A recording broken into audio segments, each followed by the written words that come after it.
Hi guys, kumusta na? Galing na kami sa bakasyon namin doon sa Pinas, no? Nagbakasyon kami sa Pinas, guys. Ano tawag dito? Almost 1 month kami doon. Tapos, alam niyo, mula nang nagpunta ako sa Sweden, first time ko yung nagbakasyon. Mula nung nagiging residence ako dito sa Sweden, first time kong makauwi, guys. Almost 7 years. 7 years talaga, oo, 7 years. Kasi sorry, nakalimutan ko. Kasi 2017 ako nung na-approve yung residence visa ko. Tapos nagiging Swedish citizen na lang ako. Tapos ayun, nung pagpunta ko dito, na-busy ako sa pag-aaral, di ba? Nag-aaral ako ng Swedish. Tapos nag-aaral ako sa university. Tapos nung makagraduate ako, nakahanap ako ng trabaho sa sa DepEd dito. Tapos nanganak ako, tapos nagka-pandemic, tapos nanganak uli. Kaya matagal akong nakauwi, mga lodi. Matagal akong nakauwi. Share ko lang sa inyo, ha. Nakawalang gana dito ba. Wala ko'y gana sa pagbalik na ako diri kay sa Pilipinas kasi mainit talaga doon, mga lodi. Mainit, tas ang ganda Teka lang mga lodi, naiiyak kasi talaga ako kay ano ba. Maganda ang pagkasama mo ang pamilya mo, mga lods.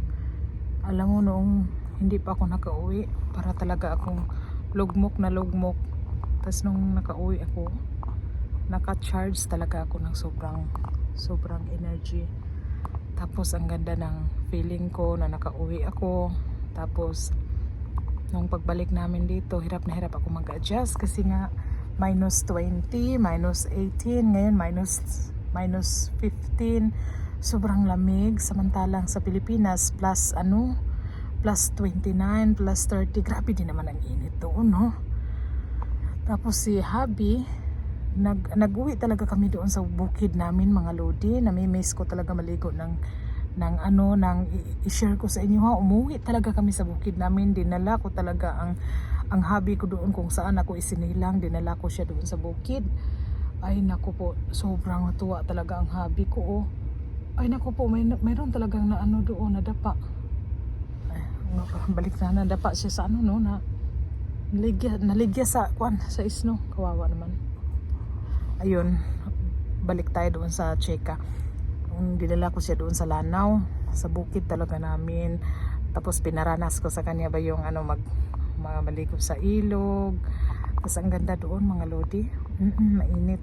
Tapos kung hindi niyo alam, yung kapatid ko ba nagkatay siya ng baka, isang baka talaga, laking-laki, buong sambayanan doon nakakain. Hindi pa naubos yung karne kasi sobrang laki talaga ng turo ba na inihaw niya ba, yung bowl pa na sobrang laki na baka ba.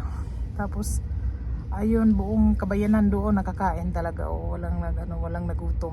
Tapos yung tatay ko nagkatay din ng mga baboy. Tapos yung kapatid ko na babae, yung ate ko, nagkatay din ng mga kambing, mga manok. So mga lodi, yung ginastos ko talaga pag uwi ko, no, nakagastos lang yun kami sa Manila lang yun. Doon sa Lanao hindi, oo, kasi gastos ng pamilya ko, mga lodi. Pinaghandaan nila ang pag-uwi ko kasi nga, diba, 7 years akong hindi nakauwi. Kaya nung pag-uwi ko, grabe talaga, sinalubong ako ng bonggang-bongga ng pamilya ko. Nasyak nga ako kasi akalain ko ba akala ko makagasto kami doon. Sawa ng Diyos, hindi kami nakagasto, oo. Kahit piso na hindi ako nakabili ng ulam sa amin, mga lodi. Pati mga kapitbahay, mga kaparintihan namin, mga kamag-anakan, bigay ng bigay araw-araw, mga saging, mga kahit ano pa yan makita nila sa bukiran nila, ibigay sa amin. Oo, kaya grabe ang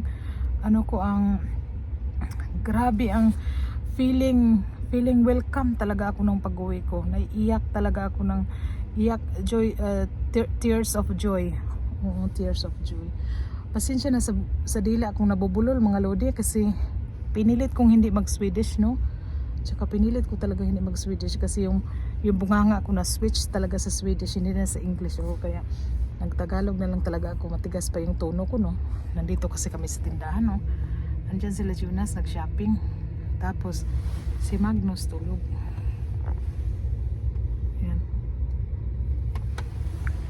Kaya hindi ako sumama sa loob ng tindahan. Kaya chika-chikahan ko lang kayo kung anong nangyari doon sa Pilipinas. Oo, maganda sa Pilipinas mga lods. Tapos gusto ko nga bumalik doon eh. Nakaranas na sila Jonas na mag-tricycle, mag-ano, alam mo na yun. Ay nako, ang bongga talaga. O yun nga pala mga lodi ha. Thank you so much. I-update ko muna. Madami pa kong chika doon kay yung reaksyon talaga ng mga AFAM doon sa bundok at saka yung reaksyon ng mga taga-bundok dahil may bumisitang AFAM sa kanila. Sobra talaga. Halos artista kami doon, no. Ang daming magpapaselfie. Ayan, thank you so much for watching Mama Lisa Sweden, and I would kanang mag-greet lang talaga ako ng Merry Christmas and Happy New Year sa ating lahat. Bye bye.